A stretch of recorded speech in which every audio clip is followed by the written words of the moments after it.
j'avais à cœur, enfin, il était prévu, je vais plutôt le dire comme ça, il était prévu que je termine la soirée, la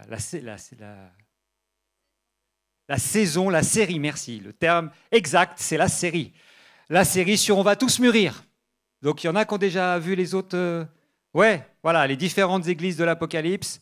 Et puis, on terminait ce soir en apothéose avec Smyrne et Philadelphia, les églises persécutées.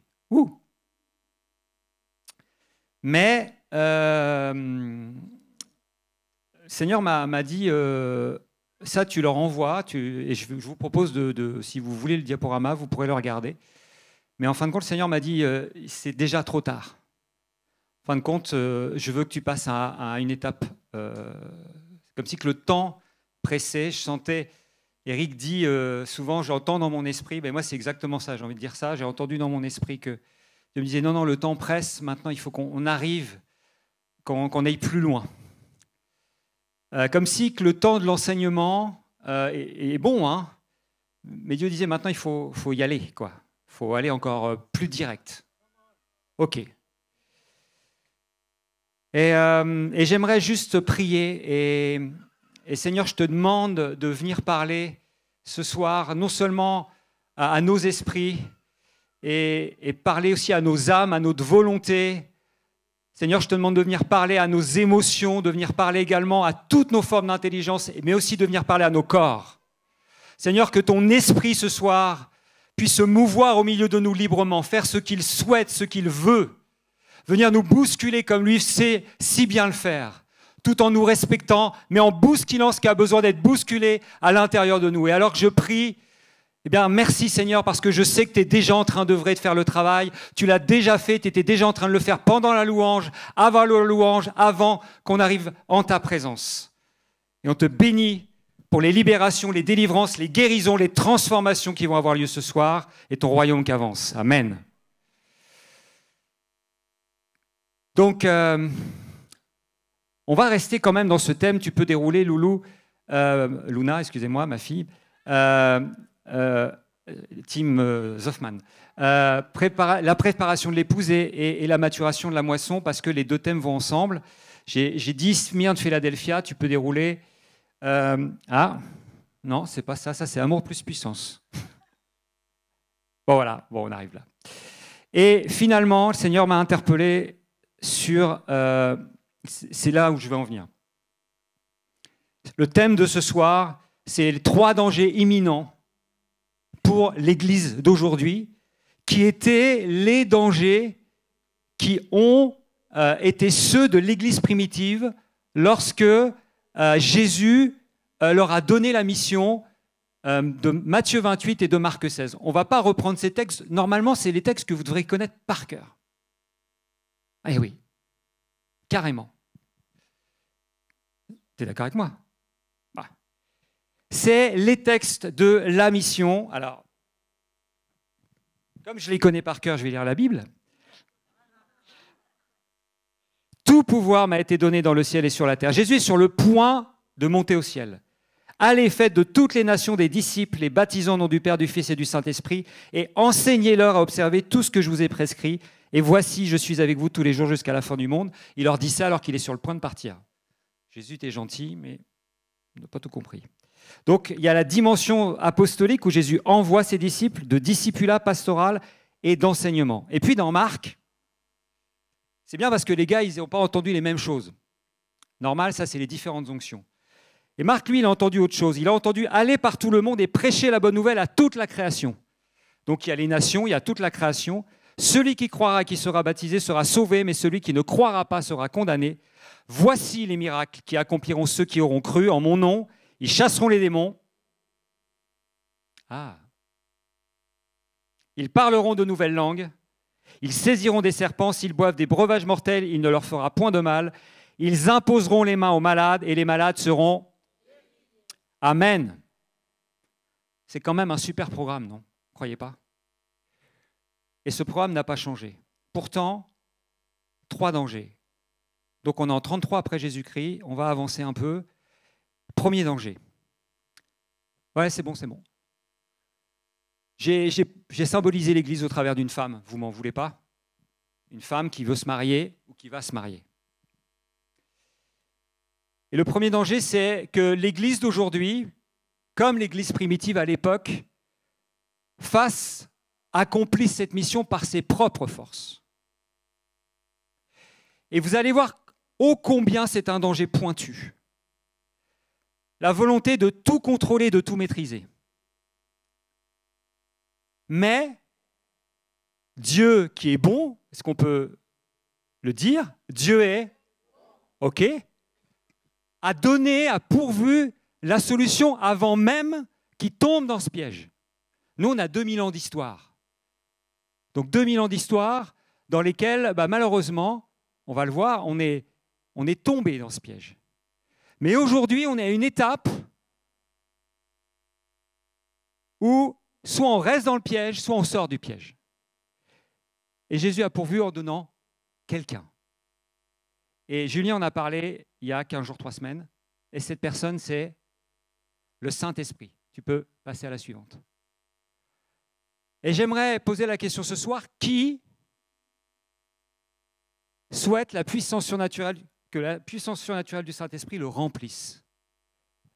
Allez-y, levez la main. Vous pouvez même, mettez-vous debout, ceux qui veulent que la puissance du Saint-Esprit les remplisse. Ok, il y en a qui sont restés assis. Quelques-uns. Non, mais tu peux rester assis, je sais que tu veux être rempli de la puissance du Saint-Esprit.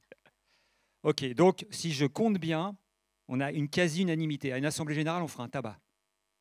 Ok, ça marche. Vous pouvez vous rasseoir.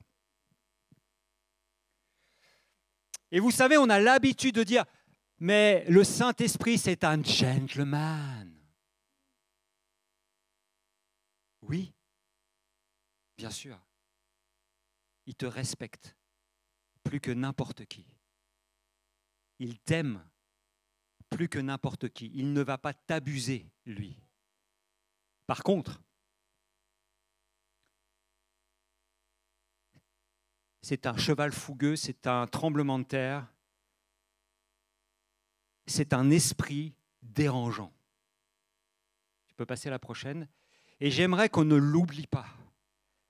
Dans Acte 2, j'ai pris quelques, comme ça, par-ci, par-là, quelques mots de ce qui s'est passé en Acte 2. Et je n'ai pas pris cette image au hasard.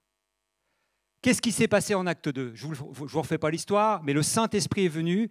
À ce moment-là, d'ailleurs, le souffle qui remplit la maison, ce n'est pas pneuma, comme on entend d'habitude, qui est le vent, c'est un autre terme qui signifie la respiration de Dieu. Intéressant. Dieu est venu souffler de sa respiration sur terre dans cette maison pour la remplir.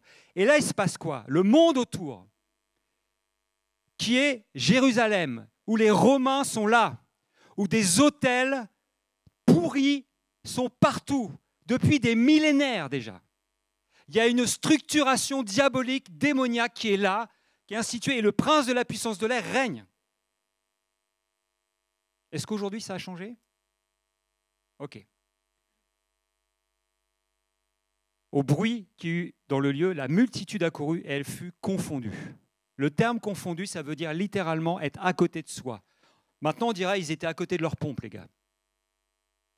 Ça veut dire qu'il ne s'est pas simplement eu un petit « oh, j'ai senti la présence de Dieu ». Non, non. Il y a eu véritablement un souffle qui a fait trembler. Ils étaient remplis d'étonnement et d'admiration. Les termes, je ne les ai plus exactement. Je vais les retrouver. Mais c'était, ouais, ça voulait dire qu'ils étaient hors de sens. Donc, je ne sais pas pourquoi Louis II, ils étaient étonnés. Tiens, qu'est-ce qui s'est passé? Non, non, non, non. Ils étaient hors de sens. Confondus, ils étaient dérangés dans leur esprit. Ça créait un tumulte en eux. Il y avait de la révolte. Certains étaient égarés. L'étonnement, le terme étonnement, ils rejetaient ce qui se passait. D'autres, ils étaient hors de sens, à côté d'eux-mêmes. Surpris, certains étaient dans l'admiration. Ils ne savaient plus quoi penser. Pourquoi? Parce que l'esprit qui était présent à ce moment-là, c'était un esprit qui était dérangeant. C'était un esprit qui venait, excusez-moi l'expression, coller un coup de pompe dans tout ce qui existait, tout ce qui était structuré, d'établi, de fondation du monde d'alors. Il y avait les Romains qui étaient là, qui avaient établi les choses, ils tenaient le peuple juif et hébreu sous cette domination, ça marchait droit, ils avaient des tortues, enfin vous connaissez l'histoire, vous avez lu Astérix et Obélix, ça ne rigolait pas. Regardez The Chosen, ça ne rigolait pas. Mais là, il se passe quoi? En pleine Pâques.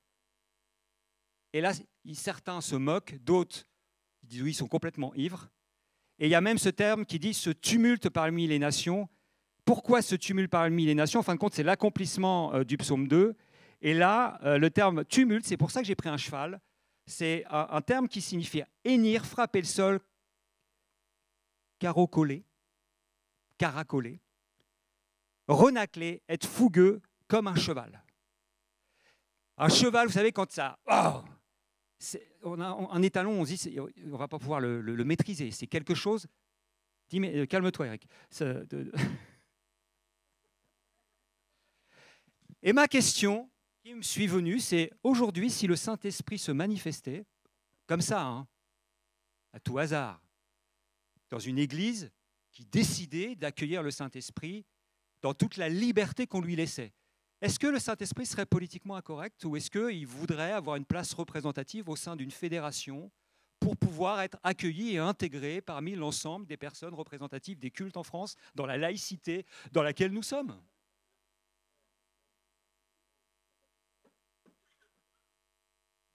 Vous voyez où je veux en venir? Est-ce qu'il troublerait l'ordre public? Eh oui.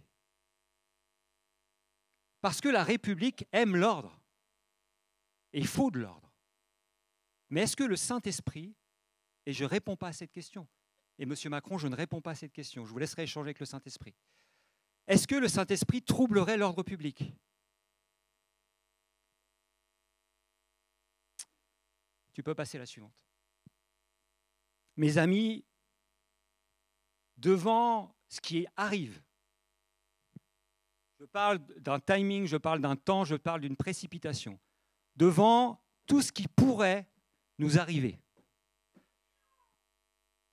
De contrôle facial de l'IA, de l'identité numérique, de... Je ne sais pas, j'invente, hein, je me dis du crédit social, enfin, vous savez, toutes ces choses. Ou sur WhatsApp, tiens, à partir de maintenant, on lira absolument tous vos messages. Mais c'est chiffré, oui, non, mais on a des dérogations. Ah, d'accord. Bon. Et puis devant une peur qu'on pourrait avoir, légitime, humaine, de se dire, mais en fin de compte, on va être totalement... Jésus discute avec son pote Nicodème, qui était quand même un docteur de la loi. Mais vous avez vu dans The Chosen, il est sympa, Nicodème. Bon, c'est un peu caché derrière les plumeaux, mais c'est Jean 3,8. Le vent souffle où il veut, et tu en entends le bruit, mais tu ne sais ni d'où il vient, ni où il va. Et je vais un peu paraphraser, mais je vais dire, il en est ainsi de toute église qui est née de l'Esprit. Donc mes amis, on peut désirer être une église bien rangée, qui va le long de cet endroit-là, où tout est bien protégé par des rochers, avec une belle navette de sauvetage dans le port, où on peut se dire, mais finalement, Seigneur, toi qui es un cheval fougueux et qui a envie de bouleverser et de détrôner tous les autels qu'il y a dans nos vies et qui veut absolument nous libérer, est-ce que tu ne nous attends pas ailleurs? Tu peux passer à la prochaine. C'est-à-dire à surfer cette vague qui vient. J'ai appris aujourd'hui que notre cher président russe, Vladimir Poutine, a annoncé qu'ils ont créé une torpille géante qu'ils ont baptisée Poséidon, donc le dieu grec de la mer, pour créer des séismes sous-marins afin de créer, écoutez bien, des tsunamis radioactifs pour que quand ça frapperait les villes, eh bien, toutes les côtes soient détruites. Mais mes amis, quand vous lisez l'Apocalypse, c'est que le début. C'est que le début. Et donc une église qui veut que tout soit bien ordonné, tout soit bien carré, tout soit bien normé, qui compte sur ses propres forces, bah, elle ne va pas tenir. Elle n'aura pas d'autre choix que de collaborer avec l'esprit de ce monde. Parce qu'elle sera pétée de trouille, excusez-moi l'expression. Elle sera pétée de trouille. Et donc elle va bien rentrer dans le rang pour faire tout ce qu'on leur demande de faire. Clairement. Ah, l'ordre public sera respecté. Maintenant, est-ce qu'on verra des guérisons, des miracles, des parlers en langue? J'ai quelques doutes. Mais pour l'Église qui se lève, qui dit « Moi, je veux être rempli du Saint-Esprit, je veux que ça déborde » et qui dit « Je suis OK que tu viennes dans ma vie, bouleverser, mettre par terre tous les autels démoniaques, familiaux, les héritages de ma famille, tous les mensonges auxquels je crois, tout ce qui m'empêche de rentrer dans ce que tu as prévu, il n'y aura aucun souci. » Parce que le Seigneur va nous guider, va te permettre de te conduire comme le vent. On ne saura pas d'où tu viens, on ne saura pas où tu vas, mais on en verra le bruit et on en verra les effets. Amen.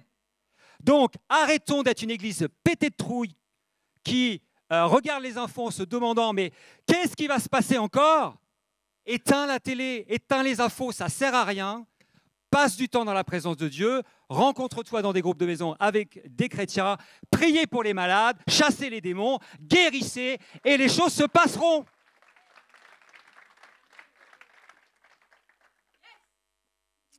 Ça va là, c'est assez...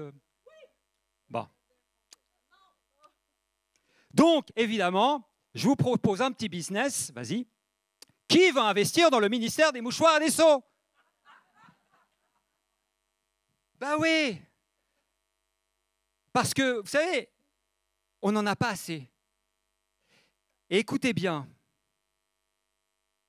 si on a la foi d'investir dans des mouchoirs et des seaux, si on a la foi d'investir dans des équipiers de prière et qu'il y en ait plus, d'accord, parce qu'on en manque, si on a la foi d'investir dans des hommes et des femmes qui font des entretiens guidés par le Saint-Esprit, pour que quotidiennement, il y ait des hommes et des femmes qui soient délivrés des mensonges, qui brisent les liens malsains, qui derrière pardonnent à l'impardonnable, qui soient libérés des abus, qui derrière reçoivent la vérité sur qui ils sont, qui récupèrent ce qui leur a été volé, qui réintègrent les parts d'eux-mêmes où ils ont été totalement dissociés.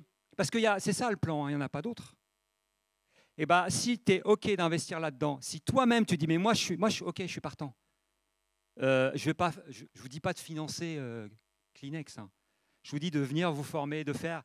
Vous savez, pourquoi est-ce que cette église a été créée sur un centre de formation? Ce n'est pas parce que Julien et Sandra kiffent, en fin de compte, développer juste des projets sur Isaïe61.fr. Ça pourrait être ça, hein. Juste parce qu'ils kifferaient ça. Hein. Ils aimeraient ça. Non, il y a un projet derrière. C'est le moyen que Dieu leur a donné pour qu'on rentre dans ce que Dieu a prévu. Et si vous voulez, cette église s'est fondée sur ce centre de formation, mais aujourd'hui, on a besoin de rentrer dans une dynamique. On n'est plus simplement un centre de formation, mais on est une église qui marche sur la révélation qu'on a reçue. Et que du plus petit, de l'enfant le plus petit, j'allais dire à la mamelle, mais vous savez que pendant le réveil des Cévennes, la guerre des maquisards, voilà, Camisards, pardon. Les enfants parlaient en langue. Les enfants prophétisaient, les prêtres disaient, mais interdisez à vos enfants de prier. Mais les parents disaient, mais c'est pas nous, on leur a pas appris, on ne comprend pas. Les enfants parlaient en langue. Donc moi, je crois qu'un temps vient où le Saint-Esprit va dire, mais moi, je vais tout bousculer, les gars. Est-ce que vous êtes prêts? Et vos vieillards auront des songes. C'est qui les plus vieux dans la salle? Levez la main. Avec tout l'honneur qu'on vous doit. Mais Dieu vous donne des songes. Il en donne même à ma femme et à moi. Donc c'est pour vous dire, on est dedans. Vos jeunes gens auront des visions, vos vieillards auront des songes. Merci Seigneur parce que tu utilises tout le monde. Tes jeunes convertis, tu viens de te faire baptiser il y a plus de 6 mois, il y a à peine 6 mois, dans le lac, bah, pas de souci, demande à Alex. Alex, tu fais quoi samedi prochain? Et voilà, il aide au parcours essentiel, il est derrière l'ordinateur, il va gérer le Zoom. Alléluia! Attends pas! Bon, j'avance parce que... Deuxième Alors là, on glisse dans la prédication de Michal. C'est-à-dire, je suis parti sur ce que Jésus, oh, excusez-moi, blasphème, sur ce que Julien a dit, et on continue parce que ça va dans cette continuité-là. Deuxième piège que l'Église dans laquelle on peut tomber, et dans laquelle elle aurait pu tomber à ce moment-là, c'est d'être indépendante dans le sens ne dépendre de personne. On ne va surtout pas dépendre de qui que ce soit. Mais le Seigneur avait prévu. Il a dit non, non les gars. Le Saint-Esprit va déjà tout bouleverser. Ça veut dire que vous allez voir que ça va être plus du tout ce que vous faisiez jusqu'à présent. Chacun sa petite vie privée, chacun dans sa maison, chacun en train de faire les trucs pour lui-même, etc. Ces petits rites, et puis c'est toutes les choses où, vous savez, on les voit tous, une fois de plus, je reparle de The Chosen, mais se purifier, etc. Là, d'un seul coup, ça ne veut pas dire qu'ils ne se purifiaient plus, mais alors là, c'était autre chose. La famille, la mise en commun. Lisez Acte 2, 47. Et là, j'ai une question. Qui souhaite qu'une grande grâce, donc faisons un peu de grec ensemble, mégas charis ou d'abondante bénédiction, c'est notre traduction, repose sur lui? Qui a envie? Ah, vous êtes moins nombreux quand même. Hein. Ouais, c'est moins fun quand même d'avoir la méga grâce sur soi. Hein. Ceux qui veulent une méga grâce, est-ce que vous voulez vous lever? D'accord. Ok. Bah, vous pouvez vous rasseoir. Non, mais c'est important, voilà, pour l'oxygénation du cerveau, vous ne restiez pas assis. C'est pour ça qu'on fait la louange. C'est pour ça qu'on parle à votre esprit, à votre âme et à votre corps. Bien. Tu peux passer à la prochaine. Et bien, voilà, le programme, c'est celui-ci, et il n'y en a pas d'autre. C'est une nouvelle économie. Alors, c'est bien parce qu'à la RAID, ils vont en parler. On a des invités, mais je ne sais pas si vous vous rendez compte, on a un des 3 chefs économistes mondiaux qui a rencontré le pape, Bruno Roche, et des présidents, voilà, dont le nôtre. C'est des hommes que Dieu a placés dans des sphères d'autorité au niveau économique mondial. À un moment donné, le pape, il a rencontré 3 hommes, un Américain, un Asiatique et un Européen. Et l'Européen, c'était le gars qui va être à l'arrêt de conférence. Excusez du peu. Et c'est un homme qui aime Dieu, qui est chrétien, et je passe, voilà, puis... on en a d'autres, un chef d'entreprise qui manifeste au quotidien dans son entreprise. On s'est pris des claques baffe sur baffe l'année dernière. Le royaume, l'économie du royaume. Alors, le programme, c'est quoi? En fin de compte, quand on parle de communion fraternelle, nous, communion fraternelle, on se prend dans les bras, on se fait des papouilles. Eric, il aime bien faire des papouilles. Faites des papouilles à Eric. On se prend dans les bras, voilà, on est... Et puis, on aime bien se faire des bisous, etc. Ça, c'est la communion fraternelle. On rompt le pain aussi, la communion, voilà. Mais on oublie souvent que koinonia, le terme grec, ça veut dire communion, ce qui est commun à plusieurs personnes. Ah, on a des trucs de commun entre nous. On parle de la diversité des ministères, mais il y a des choses en commun. Une association, ah ben ça tombe bien, une association 1905, association 1901, ok. Il va y avoir bientôt Gospel Care, ou je ne sais pas comment ça s'appellera, pour, tiens, la suite, contribution volontaire. Contribution volontaire, on parle de quoi là? Bah, c'est marrant, j'entends pas. Ah non. Non, vous avez reçu gratuitement, donné gratuitement. Donc moi, je pense qu'il faut en rester là. D'accord? Ok. Contribution volontaire, assistance, libéralité. Mais de quoi parle-t-on? On est en train de parler de quoi? Eh oui. La multitude de ceux qui avaient cru n'était qu'un seul cœur et qu'une seule âme. Un seul cœur et une seule âme, Marc. Incroyable. Et ça se traduisait comment? Et là, tenez-vous bien, parce qu'il faut s'accrocher dans le monde consumériste dans lequel on est et de la propriété privée idolâtrée. Nul ne disait que ses biens lui appartiennent en propre, mais tout était commun entre eux. Oh, mais c'est le communisme, Monsieur Poutine.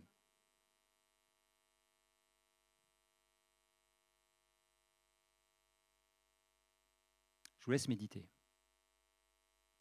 On en est où? Est-ce qu'on est toujours dans le piège ou est-ce qu'on en est sorti? Sauf que tu peux y aller. Une grande grâce reposait sur eux tous. Car il n'y avait parmi eux, écoutez bien, aucun nécessiteux. Waouh! Il n'y avait personne qui mendiait. Il n'y avait pas de pauvres. Tous ceux qui possédaient des champs, des maisons, les vendaient. Alors, ce n'est pas dit qu'ils vendaient tout, mais ils apportaient le prix de ce qu'ils avaient vendu et le déposaient aux pieds des apôtres. Et la responsabilité des apôtres, là, était de, pas mince responsabilité, était de faire des distributions à chacun selon ce qu'il en avait besoin. Il fallait y avoir une sacré discernement, sacrée sagesse, sainte sagesse, saint discernement pour administrer ces choses-là. Mais je crois que Dieu a qualifié des hommes et des femmes pour jouer ce rôle-là. Je le crois vraiment. Pourquoi je le crois? Parce que je suis banquier depuis 25 ans. Et ça fait 25 ans que je me pose la même question, depuis que j'ai arrêté d'idolâtrer Mammon. Puis maintenant, je suis banquier à 50%, donc ça passe mieux. Mais c'est comment notre très cher CAC 40, qui représente la capitalisation boursière des 40 plus grandes entreprises françaises cette semaine, a encore dépassé son plus haut historique, au-dessus de 8000 points, alors qu'on est au bord de l'effondrement depuis à peu près une quinzaine d'années. Je me dis, mais soit l'Église est complètement à côté de ses pompes, soit on nous ment. Vous savez, la politique d'austérité qui a été appliquée à la Grèce, on est allé en Grèce cet été. Quand on est arrivé là-bas, on s'est aperçu que le centre-ville était rempli de tags. Pas rempli, c'est même pas ça. Et on a vu l'impact de l'économie de ce monde. Et mes amis, comme on parlait d'une Église qui ne va pas être capable de rentrer dans ce que Dieu a prévu et de pouvoir échapper à ce qui va se passer si elle n'est pas remplie du Saint-Esprit, mais je suis convaincu d'une chose. L'Église n'échappera pas à ce qui va se passer au niveau de l'économie mondiale et qui nous pend au nez depuis trop longtemps si elle ne rentre pas dans cette nouvelle économie, celle à laquelle Dieu attend, dont il nous parle. Le problème, c'est qu'on n'est pas prêt. Enfin, je pense. Hein. Juste, voilà, tu peux... Vas-y. Donc, juste, ils avaient éradiqué la pauvreté. Je l'ai bien mis en gros pour qu'à un moment donné, on tilte. D'accord? Ils avaient éradiqué la pauvreté au milieu d'eux. Donc, je vous pose la question, et là, vous pouvez vous lever. Qui veut vendre sa maison, sa voiture, son épargne et les mettre aux pieds des apôtres? Je veux bien représenter les apôtres, ça ne me dérange pas.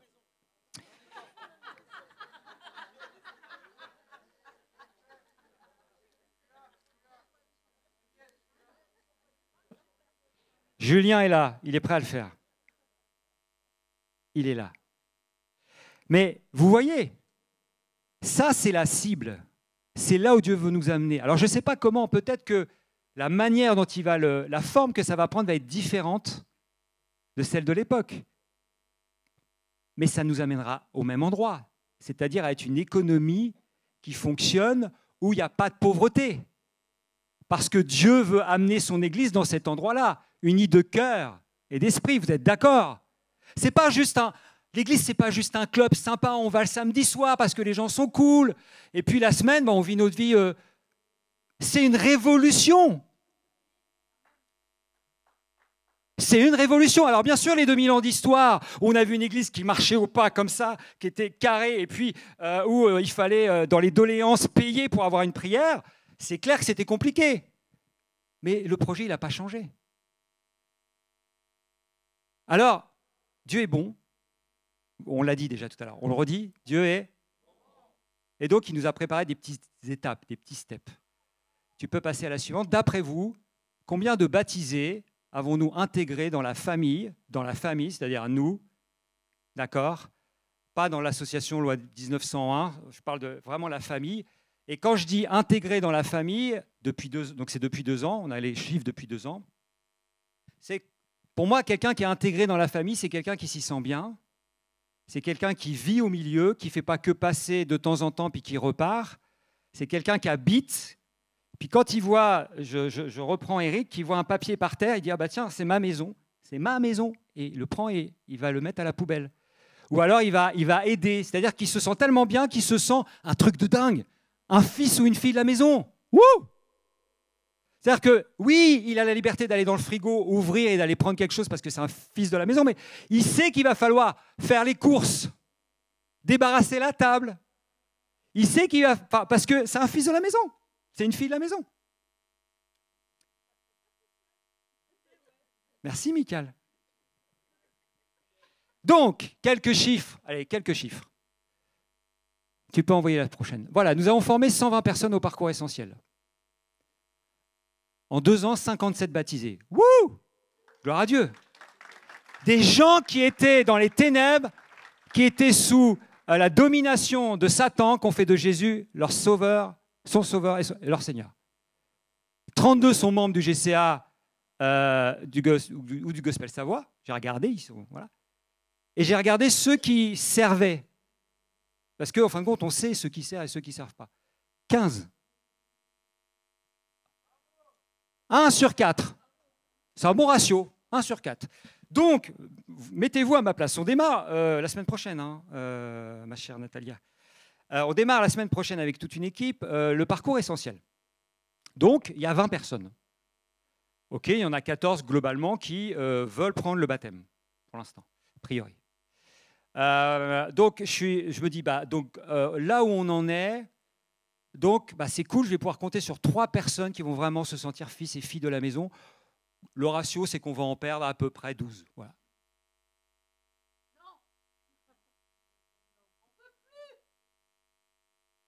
Non, mais vous imaginez? Ça ne vous gêne pas? Ça ne nous gêne pas. Donc, la problématique qu'on a, c'est que finalement, comme on le disait tout à l'heure avec le baptême du Saint-Esprit, on a besoin de tous être baptisés du Saint-Esprit. On est d'accord? Des plus petits jusqu'aux plus anciens. Donc, on a tous besoin d'être des fils et des filles. Faites le parcours d'adoption si vous ne l'avez pas fait. Et on a tous besoin de se sentir tellement concernés qu'on est dans la famille, qu'on met la main à la pâte et qu'on y va. Pas pour que derrière, on m'exploite. Non, mais pour que les 14 là, et puis j'ai envie de dire ceux qui sont repartis, qui ne sont pas dans la maison, puissent avoir envie de revenir, et puis qu'on puisse les accueillir, et puis qu'ensemble, puisse faire en sorte que tous ceux qui vont venir dans la maison deviennent des fils et des filles, et que la famille grandisse. Et là, les choses vont changer. Parce que vous savez quoi? Bientôt, ça va faire toc, toc, toc. Les gens vont dire, vous n'avez pas une solution, on n'en peut plus, on est contrôlé, il y a le crédit social, on n'en peut plus parce que derrière on ne peut même plus envoyer les messages comme on veut, on n'en peut plus. Vous n'avez pas une solution parce que là je suis dans la pauvreté, j'ai tout perdu, je suis surendetté parce que je ne peux même plus payer mon loyer. Mais vous, comment vous faites l'Église? Et ça va être en masse. Sauf que Dieu est bon, il ne nous les envoie pas tant qu'on n'est pas prêt. Mais un jour, ils viendront quand même. Donc, sommes-nous prêts? Voilà, ça c'est les starting blocks vides, donc il faut mettre des gens dans les starting blocks. Et puis, il y a une première chose qu'on peut faire. Voilà. C'est prier, c'est intercéder. Et j'ai pris cette image parce que souvent la parole, on l'édulcore. C'est comme, ils étaient dans l'étonnement. Non, ça secouait dans tous les sens. Puis quand Jésus dit à ses disciples, priez le maître de la moisson d'envoyer des ouvriers dans sa moisson, le mot envoyer avec ballot, ça veut dire coller un coup de pompe pour que ceux qui ne font pas leur job aillent dans la moisson et y aillent. Non, mais le Saint-Esprit est un gentleman. Oui, le Saint-Esprit est un gentleman, mais le maître de la moisson, lui, à un moment donné, il voit bien que les champs blanchissent et qu'il y a besoin que des fils et des filles se lèvent et y aillent. C'est le même mot pour pécher. Et vous savez, le Père nous aime autant quand il nous fait des câlins que quand il nous corrige. Il nous aime autant quand il nous fait des bisous le soir et fait la prière avec nous avant de nous coucher que quand il nous dit « Surtout, je te conseille, là, ne regarde pas de pornographie, mon fils. » Et j'ai même envie de dire, la parole de la correction, c'est peut-être des fois, je ne sais pas si je peux dire ça, mais une marque d'amour encore plus importante. Parce que ça fend le cœur au père de devoir corriger. Parce que ce n'est pas le plaisir de corriger son enfant, mais c'est que c'est ô combien nécessaire. Alors, je vous pose la question. On veut, à partir du mois de janvier, rentrer dans une nouvelle dynamique. Mais à culpa, ces 2 dernières années, effectivement, ça n'a pas été notre priorité, on a été très occupés. Mais on a décidé en équipe de direction, et Michael le disait, je rebondis sur ce que tu as dit, on a décidé que c'était une priorité. Mais il y a une réalité, la mise en commun ne se fera pas tout seul, donc on a besoin de chacun. On va avoir besoin de leaders qui vont être OK, et donc les leaders ouvriront des groupes de maison, c'est-à-dire leaderont des groupes de maison, et on a besoin de gens qui ouvriront leur maison. Je ne vous demande pas de réfléchir, je ne vous demande pas sous le coup de l'émotion, de la prédication, je vous demande de vous poser devant Dieu et de dire, Seigneur, qu'est-ce que tu attends de moi? Où est-ce que tu me veux? Parce que alors que vous allez ouvrir vos groupes de maison et qu'on va se retrouver par petits groupes à expérimenter tout ce qui est dit dans Matthieu 28 et Marc 16, bien vous allez voir que ça va déménager, les amis. Et surtout, on sera dans nos propriétés privées ou communes, peu importe. Mais en tout cas, il y aura de l'avant. Voilà. J'avance. Hop. 35 minutes. Allez, je prends 10 minutes encore. Dernier danger, être confortable. Et là, en fin de compte, être confortable, ce n'est pas s'engager dans l'alliance de Dieu. Finalement, c'est une épouse qui s'aime tellement elle-même, qui, son amour a été refroidi, sauf que Jésus a pourvu en disant je veux une armée de témoins. Voilà ce qu'il a dit. C'est acte encore 2, tu peux dérouler. Et dans acte 1:8, il a dit le Saint-Esprit descenda sur eux, donc il leur donna le Saint-Esprit, vous recevrez une puissance et vous serez mes témoins à Jérusalem, dans toute la Judée, la Samarie, jusqu'aux extrémités du monde. C'est-à-dire qu'ils ne sont pas restés confortables à Jérusalem, ils ont été propulsés, catapultés vers l'extérieur. Tu peux dérouler. Et c'est d'abord donc une armée. Mes amis, celui qui s'engage dans une expédition militaire ne s'embarrasse pas des affaires de la vie civile afin de donner une pleine satisfaction à l'officier qui l'a engagé. Je sais que Dieu est en train de lever une armée. Une armée d'hommes et de femmes qui ont compris, comme cette image où les gars, ils sont ensemble. Ils sont ensemble dans la boue, ils sont ensemble, ils font cohésion. Il y a des choses qui ne peuvent pas se vivre tout seuls. On a besoin de les vivre ensemble. Mais cette armée, c'est une armée de quoi? C'est une armée de témoins. Et j'aimerais... oui, voilà, on a inversé les deux, c'est une armée de témoins. Le mot témoin, pour info, c'est martyros. Ça a donné martyr. Voilà. Tu peux passer à la suivante. Voilà. Qui souhaite que l'Esprit de gloire, l'Esprit de Dieu repose sur lui? Vous pouvez vous lever, hein? Voilà. Je ne vous fais pas faire du brain gym, mais... OK. Regardez-vous. Regardez-vous. Et commencez à vous dire, mais finalement, celui qui est à côté de moi, c'est celui dont je vais avoir besoin. Ou c'est peut-être lui que je vais aider demain. Parce que c'est là où Dieu m'attend. Vous savez, on vient à l'église, on est dans une configuration, encore nous ça va, mais on est dans des configurations où on regarde la tête de son voisin, hein, le crâne. Dans les groupes de maison, ça ne sera pas ça. Dans les groupes de maison, vous vous regarderez les yeux dans les yeux. Et quand vous ferez des promesses, derrière, tu as besoin que je prie pour toi, je vais prier pour toi. C'est une autre dynamique. Vous pouvez vous asseoir. L'esprit de gloire, une parenthèse rapide, parce que cette semaine, ça m'a beaucoup perturbé, je le dis, et j'ai rajouté cette parenthèse. Tu peux y aller. De quelle gloire est-ce qu'on parle? Jésus, juste avant d'y aller, a dit « Voici l'heure vient, et elle est déjà venue où vous serez dispersés, chacun de son côté, et vous me laisserez seul. Mais je ne suis pas seul, car le Père est avec moi. Je vous ai dit ces choses afin que vous ayez la paix en moi. Vous aurez des tribulations dans le monde, mais prenez courage, j'ai vaincu le monde. » Jésus dit ça juste avant de lever les yeux au Père et de dire, tu peux envoyer, « Père, l'heure est venue, glorifie ton Fils. » Demandez à Dieu si vous avez cru un mensonge au sujet de la gloire. Et je crois qu'on a besoin de demander à Dieu si on a cru des mensonges au sujet de la gloire. Quel est, d'après vous, le premier signe d'un réveil? Alors là, vous avez le droit de parler. C'est top. Non, mais c'est extraordinaire. C'est tout à fait ça. La repentance. C'est quoi la repentance? C'est une tristesse. Vous savez, il a fallu que les disciples fassent le deuil de Jésus comme le roi qui va chasser les ennemis terrestres. Il a fallu qu'ils fassent le deuil de garder Jésus auprès d'eux pour eux sur terre. Quel deuil tu peux laisser?